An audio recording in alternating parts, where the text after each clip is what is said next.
played all day long. Anyway. Hello, folks. It's Tommy. Check, check. I think that's okay. Well, here I go. I got my 57 out. Check. I think it's better for this podcast. And I've got some wise guys here and a white guy who's wise, Tim Pierce. Let's see what we got.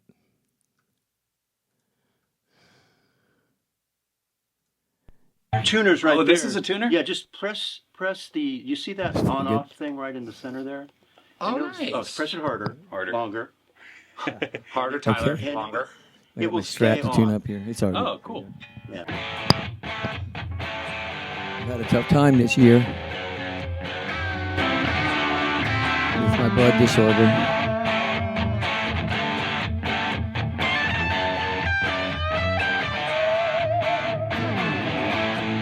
Ooh, nice tone, guys.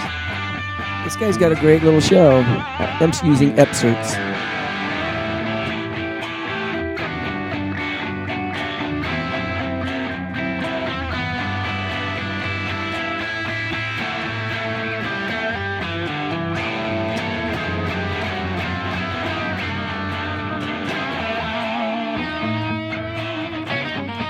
I'm not getting involved in that mess.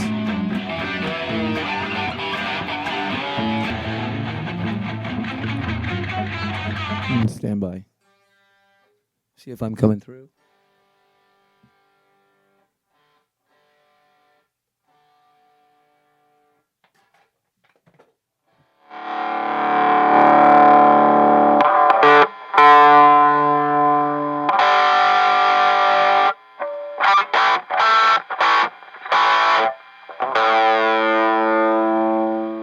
More compression. The 1176 compressor is just spectacular. It has been for a million years. Frank Sinatra, Eddie Van Halen's guitar. I mean, I have so much control over this. Let me get better tuned up.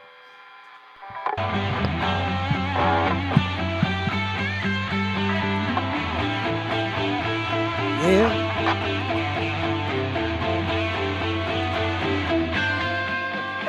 So what I meant to do was, I run a. Wait, what are you trying to do? I have a 5150 out there in the room in my amp stack. That was awesome. A Seldano Mini here. This I just use for echo. And then right now my 5150 is running. I have a 100-watt head and a 40-watt Iconic, both. I love the Iconic, but I send it to a Marshall cabinet that's got Marshall 412 slant.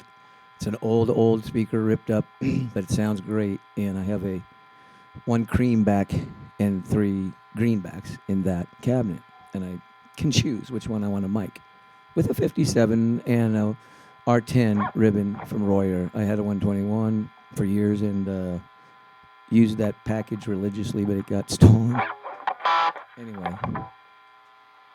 Wow. It was, guys. What a journey it's been to get to this room, Jared. Hey, thanks for having us over to your home. Well, you went to the stewardess this morning, and they knew your names already. And our pictures were there. Would you like to talk to the pilot? And the pilot said, "Yeah, I'll get you there on time."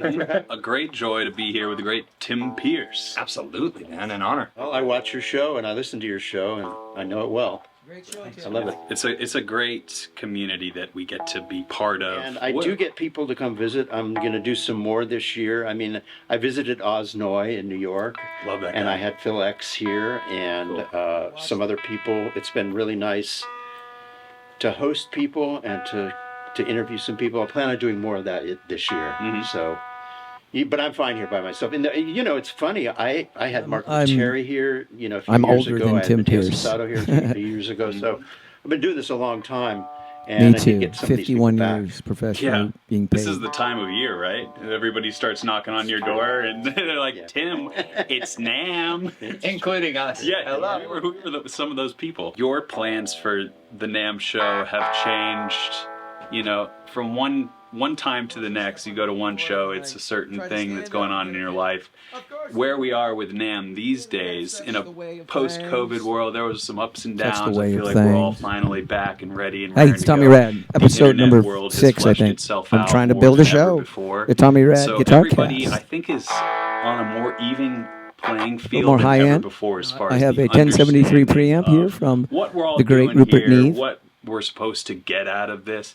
What all little more I high get end. out of it is this right here, hanging with like-minded people and enjoying music, whatever avenue that may be, whether it's talking guitar or just the everyday tribulations of And of course, I being have a pedal here, a musician. Bogner Are there Ecstasy any red pedal. conversations that you find yourself having might resonate with And several some others. people I out use there? a few, Well, just you 4 pedals. brought That's all up I a got. point. It used to be, because I'm from a different era, where when I moved to LA, there were no cell phones, no computers, no. You literally had to be in a room with people to make music. So everybody was joining other people in rooms to make music. It has a And Variac. The Bogner red There pedal has was a a Variac. thing I'm where going to switch it. It's people on. who I'm got switch it great off. at what they did, they tended to hide the recipes for Much their louder. greatness. The gear And they if you were can, I using, don't know if you can see or up here, what they there's were a doing. There were a few people who checkered taught, thing. but if people you were know, more if you're not- protective. And the thing I love about today, Excuse me, Tim. If not in this video, up here, I might be able to show you in this video, is my electrical panel for the house. I have it all shielded and everything, so there's no RF or radio frequency or electrical noise. But I have a Variac in there with a dial that can literally control from 240 to 110 in there, and I just vary it. I get great stuff for recording and live. It's just the video stuff so far has been new to me and difficult to nail to get my tone that I hear here. I'm getting closer. it's the opposite. You literally tell people everything. Here. Hey, Brad. You share Hello. everything. And Bad the point Brad. for us now, Killer guitar and player. it really is a better world in a lot of ways because you build your own business. Instead of signing to a record label, you put out your own music. You find your own audience. The infrastructure you build is for yourself, and it's a much better way to go because if you're tied to a record company or a management company or something like that, they're not necessarily going to spend 100% Listen to of Tim. their It's funny how resources on all it. of the older, And when you're doing it yourself, you are. old So that's the experienced best thing guys, about the new they're all world. talking about And slowing you're right, down. NAMM is a They're place. all talking about slowing down their playing and, all this and that. Everybody's trying to explain to these younger generation guitar players, excuse me, that the experience in gigging, performing for people, gigging for 100 people at a party, a wedding, or at a bar, or an arena. I started in 1974 in my intermediate school cafeteria where I was playing John Denver on my Harmony Dreadnought. And I learned a few of those songs, and the whole school would come. And I'm bringing this down to clean it up. My volume, man, I've been using that since day one.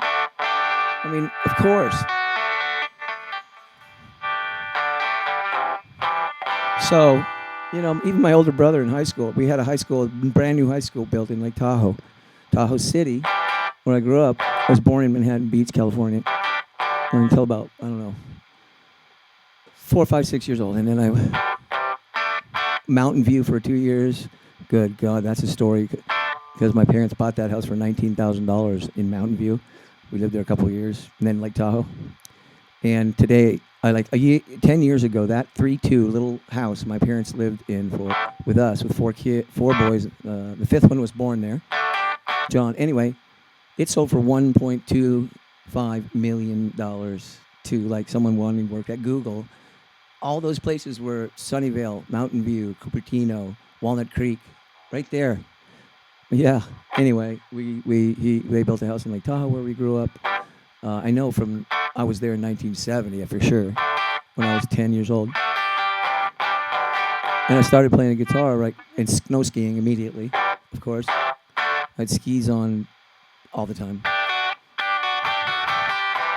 So anyway, my Harmony Dreadnought I got for Christmas.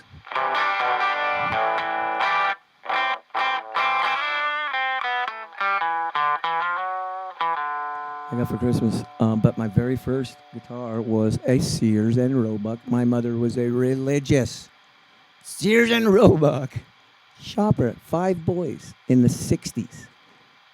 All right. The first one was born in 1957. I'm the third. Right quick.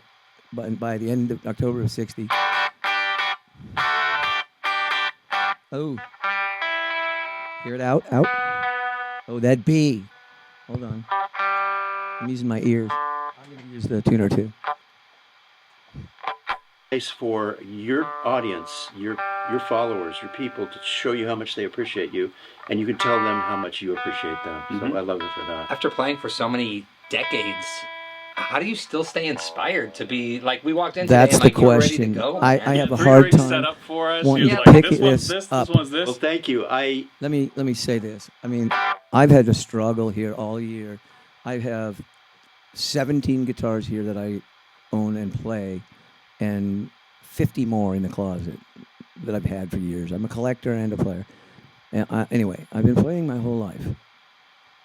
And in this past few years, it's been so hard. Just like recently, now that I have it all set up, ready to go, and trying to make a community, it's hard to pick it up. Even once I do, I'm fine. I haven't practiced today. I haven't played today. Not one note. I played yesterday and made a couple. Everything you see on my video is first take. I don't do a second take ever. I don't edit anything or anything. I don't have the energy. I'm an old guy. I'm 65, and I'm playing guitar in my studio while I'm making my album. And all I've done is like performance videos before. And now I'm going to try and bring you into my studio and build a community. And there's a few guys out there I want to shout out to already. Paul Logan and Eric Tate, my friend, the moderator. You know, this goes to show you that, you know, I'm a little white guitarist and Eric's a black drummer, moderator.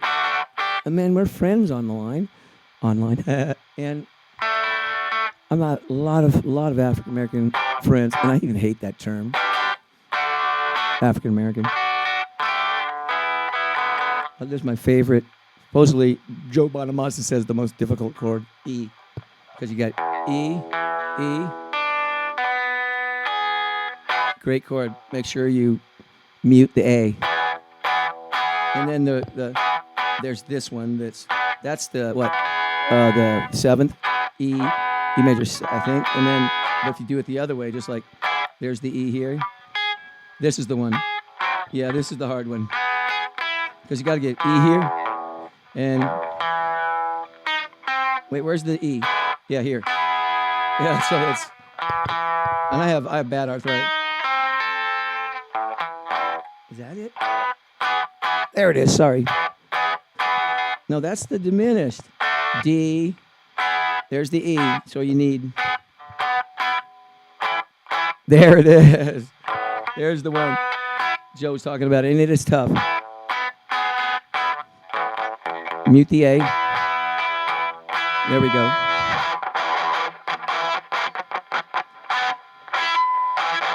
So if you do the seventh, it's much easier.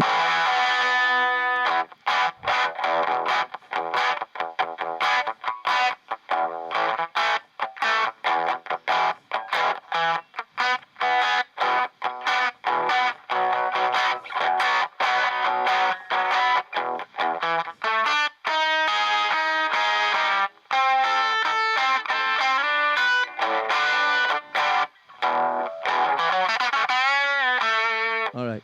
Anyway. I do live in agony some of the time. Yeah, it who doesn't? is pleasure and pain because, you know, last night when I set up these 3 rigs, it was like, oh gosh. I know you were on your hands and knees doing this. I'd much rather be watching Tyler Netflix needs now. a stupid camera, obviously. So people need to know that being an artist or creating something, there's a great part of it. There's a lot of drudgery. There's a lot of time when you're in the weeds. There's time when you're bored. But what you reveal after several days of maybe fighting and pushing and being in the weeds and drudgery and boredom and agony, you keep pushing, and then you reach this place where you have something to show. And that's what people see, and there's nothing wrong with that. You know, I wouldn't mind, you know, I've done videos where I show people, you know, 18 solos that I did, and I pick the one I like. You can show people the struggle, but in general, as a performer, you're going to show them the tip of the iceberg. So just don't be afraid to be in agony as you create something. That agony, I think, has affected the mental psyche of certain guitar players. Meaning, if you don't play it perfectly, don't post it. And that yields some behavior that has been frowned upon that we don't necessarily need to dive into, but the whole misrepresentation of yourself and the ability to do that now is easier. And yet, we are becoming, as things get easier, we find out as consumers what's going on with our own eyeballs.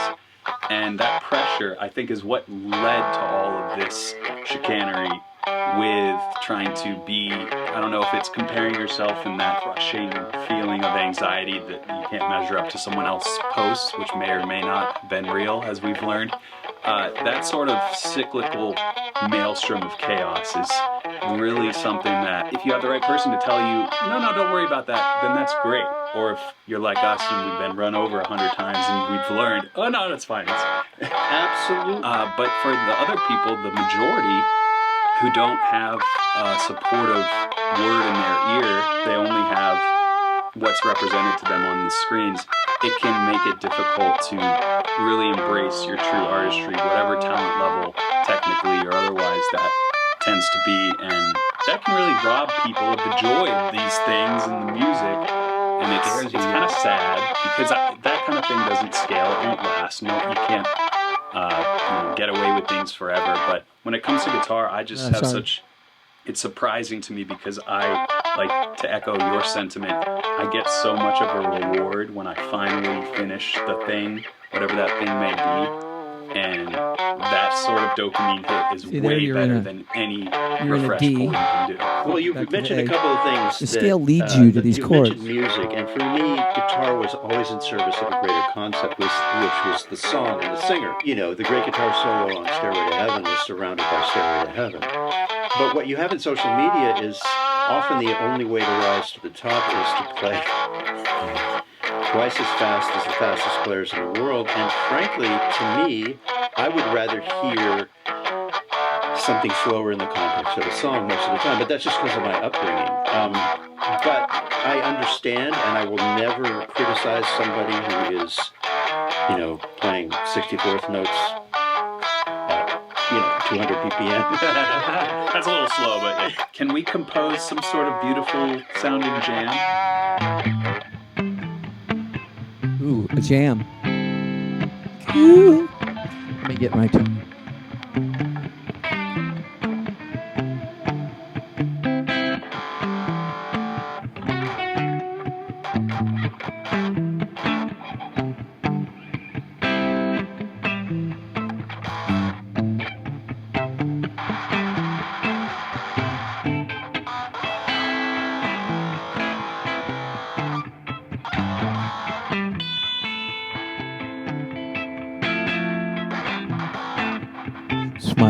A little bit of clon on top.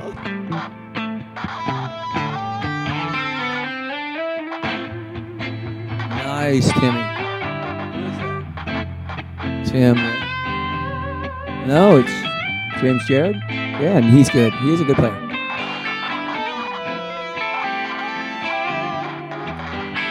I'm sorry, I got to check my volume.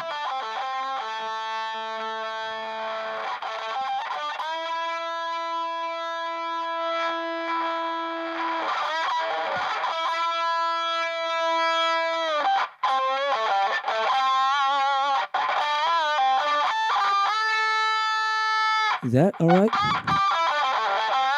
What's going on here? There's yellow. That's probably good. Because see, my earphones are a little loud. I got to turn them down. Stand by.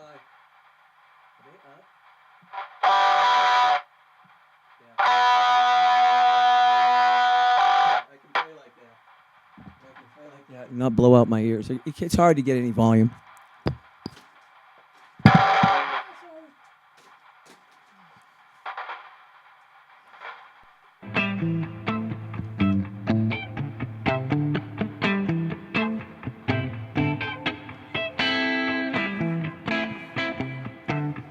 God,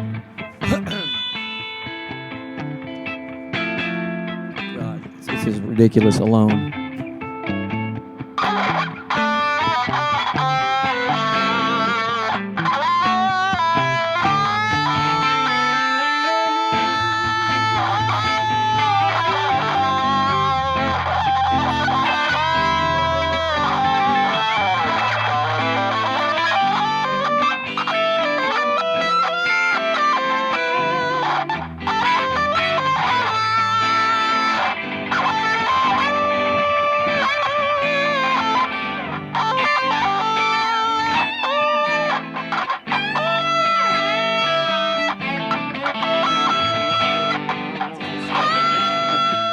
But I like music, and I like to hear a pocket and a song and a groove, and it's okay to be in the middle. And I think it is better for longevity, because if you live at the edge of virtuosity, there's a certain point in life when that will diminish by 10%, and that's a hard place to come down from.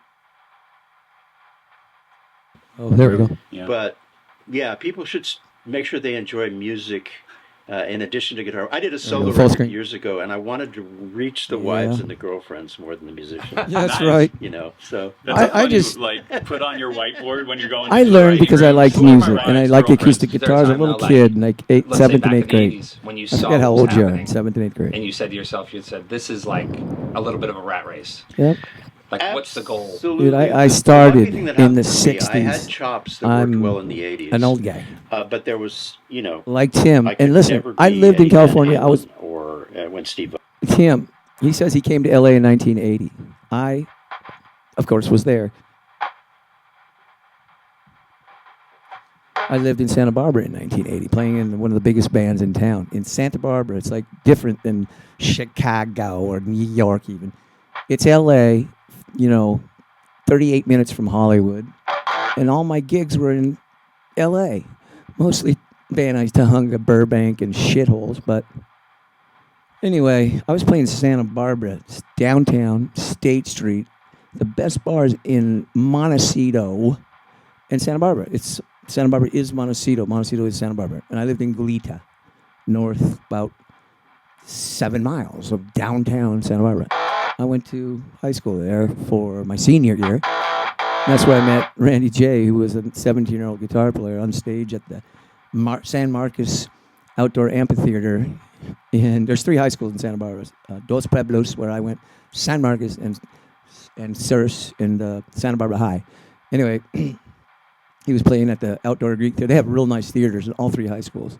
I wanted so bad, after I saw Randy and we became friends, I wanted so bad to play at our Greek Theater at Dos Pueblos, and I did less than a year later. All right, I got to get something done. I came along. But what happened in music when Nirvana showed up, the music industry, I worked all the time because I had enough studio skills to be versatile and remember what I just played and edited and altered and reinstalled and all that stuff. But I also knew how to sound like a band player with heart. Yeah. And when music got simple in 1992 or 1993 or 1991, whenever that was, I was right there ready for it because I was the studio player who could sound legit playing the simple parts. It's great. That's a skill in itself that you don't tend to build up when you think you're going to become a session player. You're like, well, I have to be able to flash on the screen. Almost like what we're talking about with social media. You need those top level, top of the iceberg skills to get through the door sometimes. Am I right about that? And then people will be like, actually plays a really in tune D chord also. It's pocket. It's, you know, the guitar players that got hired had a good feel. It's primarily your pocket, the way what you play feels. And they can tell you to play cleaner or suggest another part, but if you have a great feel, you're in. Rhythm feel. Where does your pocket come from? Playing with great drummers who kept telling me to lay back. I spent the 80s with great drummers who kept telling me to lay back. And the 90s too, and then about the year 2000, when everybody was on the grid, I was told that I was playing too far back. All right, I'm getting warmed up. I had to bring it forward. You're like, uh-oh. And now I feel Listen like to I'm the show for a on bit. I got to top, get some 'cause I water. did Oh, a there's my session, coffee. just Yay!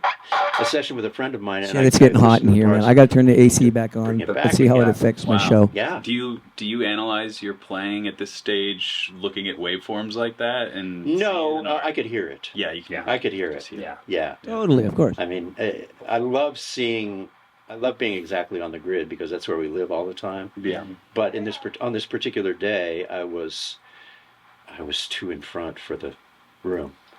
Maybe too much caffeine. Yeah. Did you have Yeah. some? You had some Always. some espresso that you so kindly made us earlier. Yeah. Are you an espresso in the morning guy? I am, Start yeah. practicing? Is that Yeah. your routine? No, or my mornings are slow, and I am productive, but only part of the time, and that's my secret to having fun. Yeah. I try and get as much possible during the day, but I love taking a break and, having some fun. So Yeah. I push every day, and my wife lets me push the first half of Saturday and Sunday too. That's So fantastic. I just push. This a is little my bit every control day, in and here, it about all adds 13 up, by basically. 12. Is there And something I- you're it working on steps right down now, into the especially main that room, is like live got you room, fired up 26 at all? feet. Yeah, because by Larry 18 Carlton feet, asked me and to then sit the in on third Monday room night is as like a the secret drum room, but I have surprise the drums guest in at live the Big right now. Potato. Oh, wow. And Anyway, at first I I need some felt water. panic and fear in my stomach. And then I said, give me the easy songs. And they agreed. But Travis said, would you like to play 335? And I said, oh, okay. And then I've been practicing the tricky part of Room 335, which requires some quick key changes. And so I've been practicing that. It's been really fun. And it's easy. And back to your point, I'm glad you brought me here to this point again. These guys, when they play, because I've seen Larry at the Big Potato, and other people too, it's not about being perfect, it's about being human. And there is no expectation. Like, I even saw a friend of mine with his band the other night at the Big Potato. Everybody, super high level arrangement of a very fusion song, great players. They got lost in the middle of the song, and he had to stop the song. It was the greatest moment of the night. In the audience, and they're going, "Oh, what happened?" And he said, "I told you this was going to be a rehearsal because they hadn't rehearsed." I'm telling you, it was the greatest moment. Yeah. My whole Most thing important is scale for a yeah. rock and roller. I don't want perfection. One of I those. want That to was see in. heart and Doesn't humanity. matter what key it's in. So But I'm with you. I It took me a did long a- time to get there. In Do that you feel like you jam, do I in never that? would have gone From hey, bum, bum. If you know That was that the best part. I bass think. line That's the on part I heard. guitar, That's the trust part me, where it will I was help you losing a great my deal. pocket because I was like, what? What is he doing? It didn't end well. That was Great. But it's like It still was the most human, perfect part, in my right, opinion. Right. So it Which you takes a while cannot to get there. fabricate, by Yeah. the way. You can only reach that by going for it. And if you're never going for it because you're too afraid that it's not the way it's supposed to be because of external sources or what other people are up to, gosh, it's such a robbery of yourself. It's funny too because we were talking about this in a earlier pod, but I said like feel is everything, and I don't mean that as like a blues thing or it's like just music in general. It's all about the feel. It's all about where you're putting everything. It doesn't matter genre, whatever it is. But like to your point, that's what makes us human. That's what makes it special. Is the fact that like some of my favorite moments, I'll listen to stuff and it's like somebody flubs and you're like. And then it becomes... And then you like try to learn the flub. And you're like, how? Well, I have to mess up to actually do it correctly. Like there's the note that Eddie Van Halen misses in the very intro of Ain't Talking About Love. He misses a B string.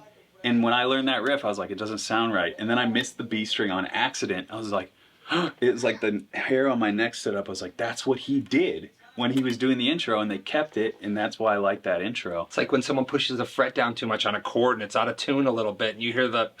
It's like sounds like vomit on your guitar neck. It's too high. You overbent it. And that's the great thing about guitar. I dare say that if you were learning violin, the squeaks and squawks and imperfections are not that welcome, but on a guitar, it just becomes... Then you're Keith Richards. It's like... Or squeaks and squawks. Yeah. Yeah.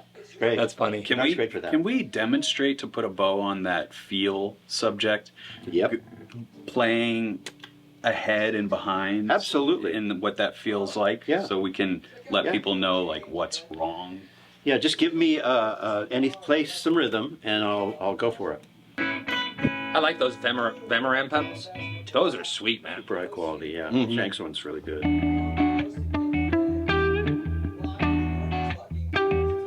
far back. Better. That's perfect.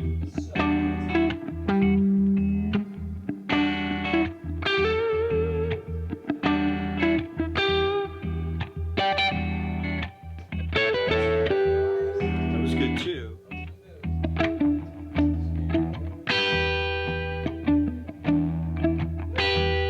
Too far back. See, and that's the thing. I'm trying on purpose to lay back, and I went too far a few times. Mm-hmm. But yeah, that's really it. But the other thing about guitar is people don't mind if you play on top if it's because it sounds like excitement. Mm-hmm. But the best players can kind of choose when that's going to happen. And certain drummers, like Kenny Aronoff, I used to play with him all the time, and he would always play his fills a little on top. I'm in the drum room. I'm going to drum for a minute, excitement guys. Before every bridge, every chorus, Might be every a bit of verse, 'cause noise. the fill would speed up a little bit. So it's not necessarily the greatest sin, Mm-hmm. but you got to be able to be aware of it and choose. Mm-hmm. And it can also enable the musicians around you to Could be loud. unlock their best parts of themselves let me turn it down. if you're giving them that foundation. Well, and what I always say is that when I play rhythm, I try and get inside the drum kit. Because you know, the most fantastic thing about sitting next to it.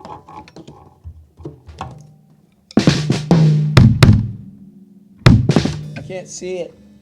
Darn it. I can't see it. To a drummer is the stuff that you don't necessarily hear I can't see the light. in the track, but the way he's hitting his hi-hat and the internal stuff that's happening that you don't quite hear. Mm-hmm. You can get inside that as a rhythm guitar player. Yeah. Become part of the drum kit. You're there, and maybe one drummer's playing more on top than the other. Mm-hmm. Drummers had to do that too. Like Josh Freese, he had to at a certain point play right on the grid, and all the rock records he did, he was right on the grid. So you would adapt your style to him in a different way than say somebody like Matt Chamberlain, who would lay back a little more. So. It's funny too, like as you started to back off, I'm just sitting here listening, and I'm almost thinking of it like as a voice, and I'm hearing it like you're singing it, and when you started to get like right on the money, it just like melted together. Right. Mm-hmm. And it's like this beautiful thing where like you don't think about like what lick I'm playing.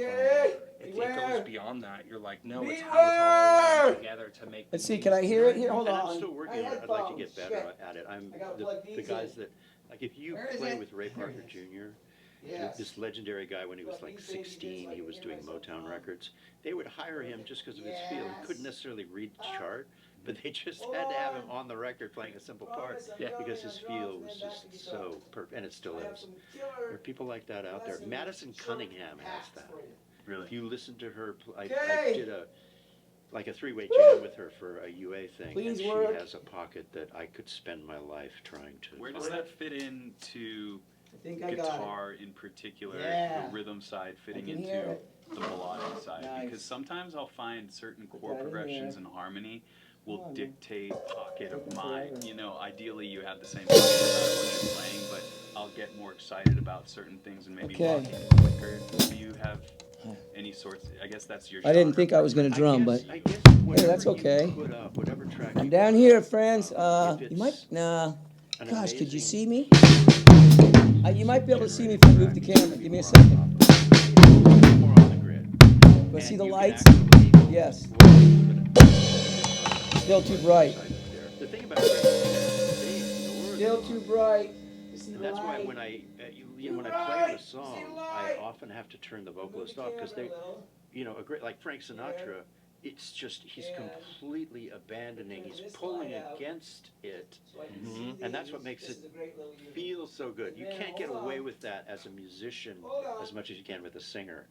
But some vocalists I have to turn off because they're stretching against it, and it's usually back. How would you suggest someone to actually like work? Words and play it There we along, go. like just I think I can if see you could my play. lights.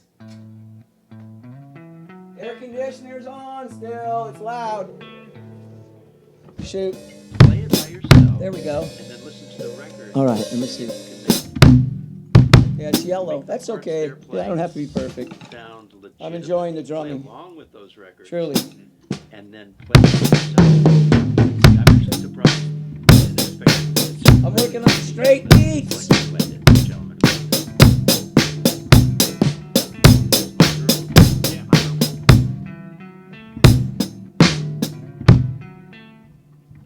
There are others too. I mean, certainly Danny Korchmar, all the rhythm guitar parts on the Henley record have that.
I got pushed pretty hard, and one time, a dear friend of mine kept asking me for this changes, and I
I'm really enjoying it, man. It feels like I can feel the pull of music in drums I never knew before. Certain musicians can't do it, but I can do it my way.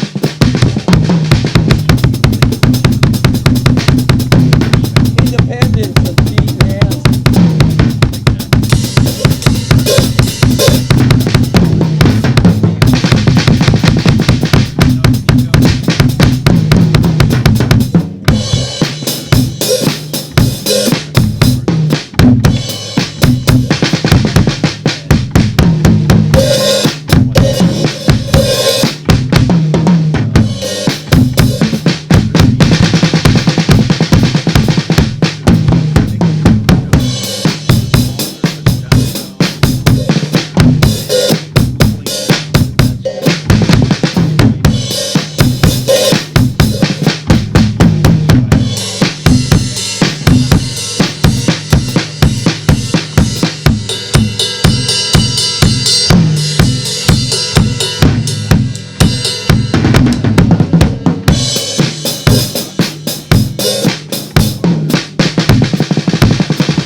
I wish I had a double kick.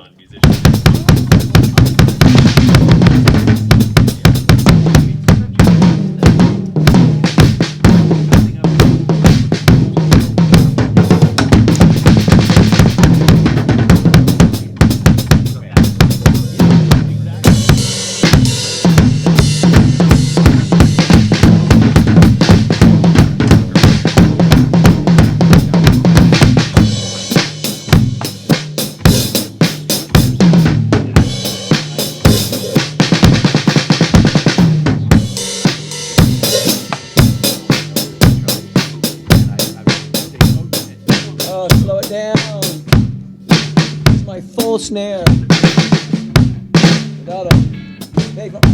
Without a pair of underwear on top. That was pocket was part of it.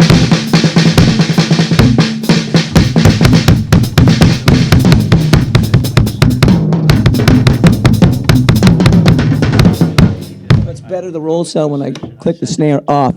And I fuck up my roll sometimes because I click this off to make it sound better for video. That. And then click. And I wasn't quick enough before, so I'm just screw it, and I do it only once in a while. Now, I know I'm going to use them with my knee. With my knee. Off. With my knee. On. Off. On. Off. On. See how it sounded? With it on, there's so off. On.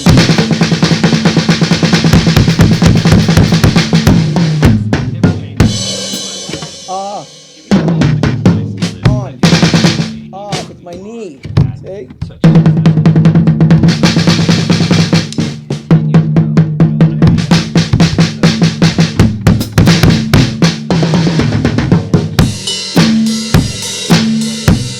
Move this around. I have two mics, the D12 and the kick, as you see, and this 57. One regret is that really sharp, down, sharp. See how sharp that is? you know, Down, that's my only down. there is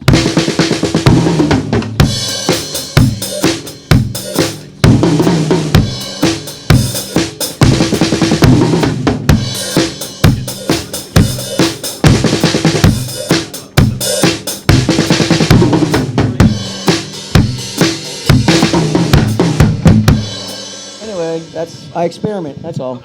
And just a couple more. It's right in a triangle here. About real good.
That's it, man. I get tired. Switch this back. And almost like to see later with new video. God, I have this terrible blood disorder, acute intermittent porphyria. And it kicks my ass. It's the werewolf disease. The guy in Paris, in France, like 200-300 years ago, whatever, Pierre, I thought he was crazy. Excuse me. Are you experienced? Sorry. I didn't never hear that. And King George, during the Revolution, King George had acute intermittent porphyria. And carte tarde porphyria is what I have, both. And I remember it wrong a lot of the time. yeah, And then you go, pretty tough sometimes, but no complaining. Led Zeppelin guitar sound is huge, but you realize it's a skinny little guitar sound on the top of Sorry for the alternate biggest noise. bass and Sorry. drums you've ever heard. Here we go. It's a secret. Back to work. And Boom. so there's lots of surprises when you go back Now my air after you've learned some conditioning is stuff so and listened to things. I don't know if every guitar player truly reaches that point, and I think that's why they quit. is because you don't find that one piece of music or something that gives us this feeling. And so, Jared, who were your influences? Well, I heard things. My dad would play me things Yeah. that he was into, so he was like that era. So it was the first stuff I heard was Cream, Mountain, Grand Funk, West Bruce and Lang, Yep. of course Zeppelin, but then it was like Robin Trower and Ted Nugent and all this like really, really exciting blues rock. Yeah. So when I heard like guitar, I was like, it sounded like a stick of dynamite going off. Yeah. And it was like, man. And then when my friends played guitar, I was like, ugh. And then I was so into Zeppelin, I was like, I should just play drums because everybody plays guitar. But then I picked up a guitar and I distinctly remember doing the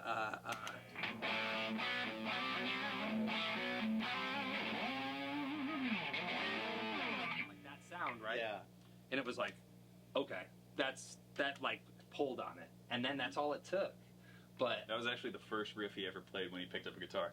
first riff I ever played was this one. Check. One, two. Hey, all right, if you're still with me, What is this? I'm getting dried off from drumming and listening to the boys here for a second.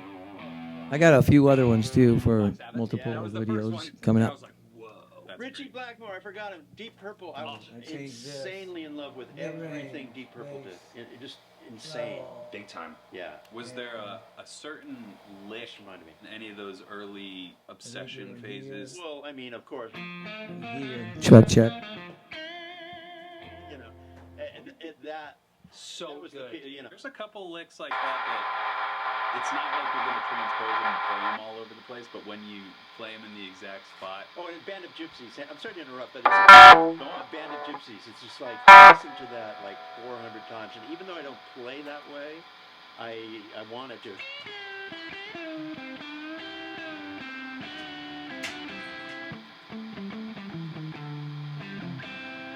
Now talk about Pocket. You isolate Hendrix, and he's constantly moving back, forward. It's just elastic. It's like a rubber band. Unbelievable. It's unbelievable to hear Hendrix and the experience then with the Gypsies we put him out. With how a rhythm section can change how a player plays. He sounds like two different eras of himself. He was only made music, put out music for like 3 years, but it's like that guy, that could have been 10 years from then, Jimi Hendrix, compared to the albums. The Allman Brothers. So I am interrupting you. No, but it's great. My favorite record of all time is Wichita Lineman by Glenn Campbell. Oh, yeah. Okay, but then my second favorite is In Memory of Elizabeth Reed record, basically. Oh. But I mean, anyway, What about that record? it's just beautiful melodic.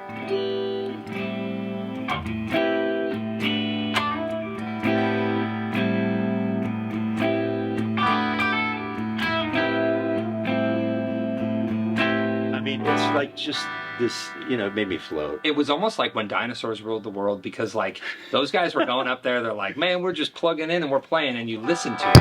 And it's That's like, just my amp. where's his That's tune? the How did you guys 5150. tune? About as clean Yeah, as I can get it. Tuned.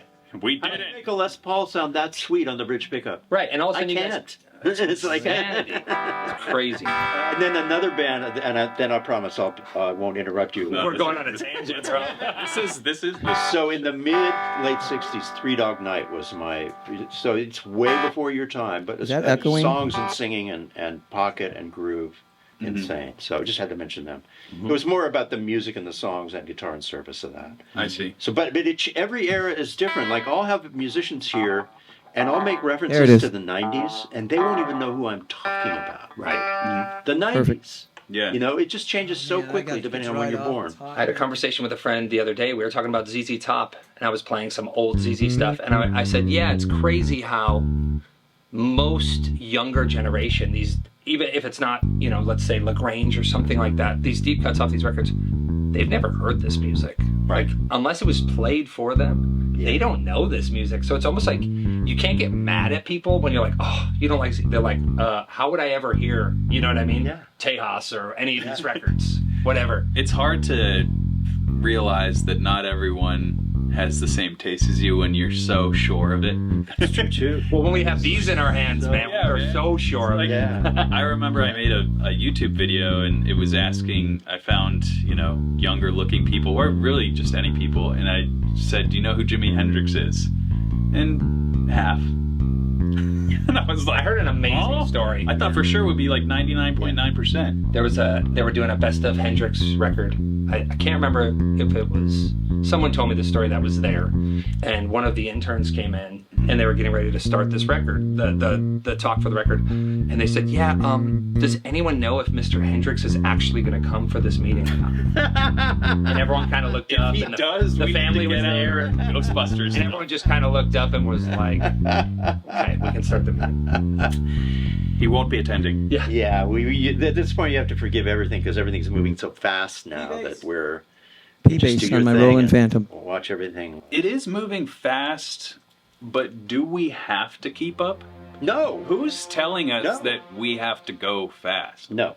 I don't feel like We were kind of intentionally talking about that earlier. It's a choice. It's really it's almost like a lifestyle choice. It's like, if you want to get in the race with anything, whether it's with technology, with gear, or whatever it is, that's like a choice now. And Yeah. like I was saying to you, Tim, I was like, I just prefer to do my thing, and I understand that it's there. It's just, I don't really have the capacity or well, I don't think you need it. I think that the going fast thing is actually just an attitude that people can adopt based on absolutely nothing. It's just external pressures that aren't actually manifested unless you're going to let them affect you. What I mean by not going fast is like, go at the pace that you are working hard, but it doesn't have to be the same speed. I would equate this to posting things at the same regularity as somebody else, or measuring the length of your content or how fast your licks are. You know, all of these things, these comparison things, I don't know why. Maybe it's just ahead of NAMM and I'm about to be comparing myself to a lot of people. But I think that is truly a death knell of your artistic creativity, and the further you can get away from the comparison and the closer you get to the adoration, if you want to call it that, just the love and joy of it, it makes all of the stresses of this business that can pile up go down. I agree totally. The quieter I make my life, the more I get done. And what I want to get done is a 5-year arc. It's not a 1-month arc or a 1-year arc. I want to get some real stuff done, and I know I can look at 4 or 5 years and go, if I just slowly push this rock uphill, I can get there. You're absolutely right. Otherwise, you're just putting out fires. Yes. Like if you're, if let's say you're a YouTuber and you're getting gear videos done twice a week and you're busy, what is the opportunity cost of what you maybe really could be doing to further your real love of music or your own business or whatever? If you're in service of clients all the time or companies, what are you losing by doing that? You're making money, you're filling your calendar, but I totally agree with that. I've learned that boredom or not knowing what to do for an hour or a day leads to the greatest ideas and the ideas that are most meaningful for changing your life and building something real. What you're saying right there is really impactful to me, because Whoops. it's see, so I'm easy such to a klutz. say, and we give ourselves our own This is advice. a totally and we the same also show or a still new don't show? take it. You could All say right, that still about Tim. music or anything. I know what I Anyway, need to do, so- but Said some great stuff. I really appreciate it, Tim. You're one of the Just so you have to be aware. Yeah, like you most realize, well-rounded I scheduled guys 3 interviews in today and I have a music. gig tonight. I was there in Shouldn't have '80 done when that. you showed up. Yeah, I'm gonna But be you're, quiet. yeah, but then I was living in Santa Barbara, working in LA, my first gigs, and did for 12 years, from 79 to 89, 90 almost. I was flying a lot by then. Anyway, I've had a great time, and I hope it wasn't too long. TommyRad Guitar Podcast, episode number 5 or 6, I can't remember. I'm just playing and having fun and sharing it with you. You guys have a great one. See you later. See if they have anything to play out. and you go through it and you try and not put yourself there again. But the thing sure about they will guitar play that out. always amazes me. Watching. Let them play it out.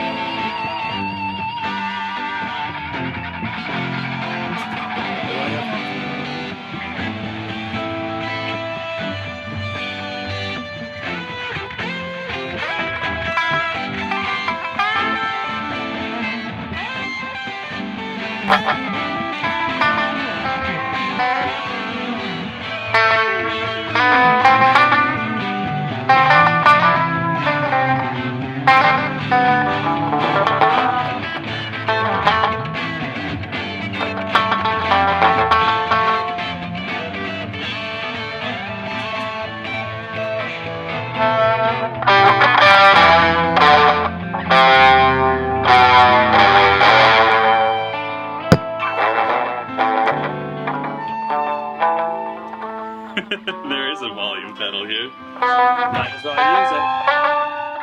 Tyler, you did the best pedalboard management. Did you know you were walking into the company? I was stepping into it. It was like, oh yeah, I'll cut this hair along. Andy Timmons' stuff is really good. Oh my gosh, it's the only piece of gear you couldn't live without as a session player. And they can't say too much. No, it would be a Fender Rockstar. I mean, for a while, it was a particular amp. It was my divided by 13 RSA 23, basically. Because I could get the perfect edge of break.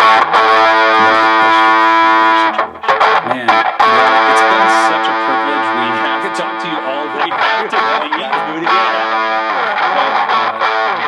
What a treat to be here with you, and we're really honored. We really appreciate your time. You're a legend. Thank you. We can't wait for what's in store next. It's true. Keep going, and it'll be a good story. Oh, yeah. You know what the best part about this stuff is? I feel like I learned stuff. I like watching these back, and I'm like, oh shit, I was there for that. But I forgot about it. I'm so grateful that they get captured on Oh, Yeah, I hard mean, game. part of my regret part is I was so busy doing sessions, I was just tired all the time, and I didn't. Yeah, I just didn't. I was just recovering from being tired all the time and burned out. You gotta go past the point of burnout all the time. But now I'm like you. It's like everything I'm exposed to. It's like, well, I can either choose to feel inadequate, or I can just.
I don't have his tone right now, but great practice.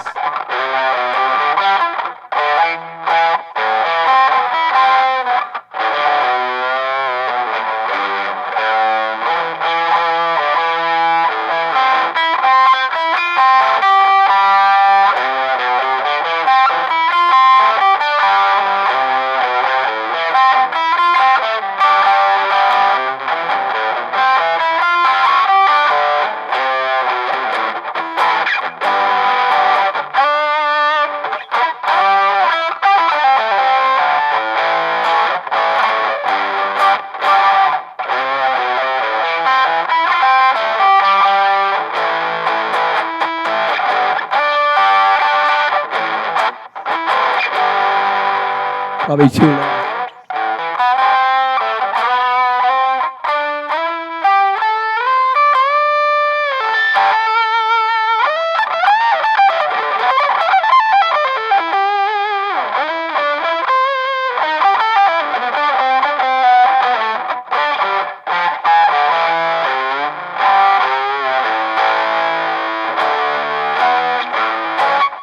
All right. See ya. Thanks, everybody. No cover! Those guys have a great show. Until next time. Until next time. I hope that didn't sound like too crazy loud. Boy, boy. So long.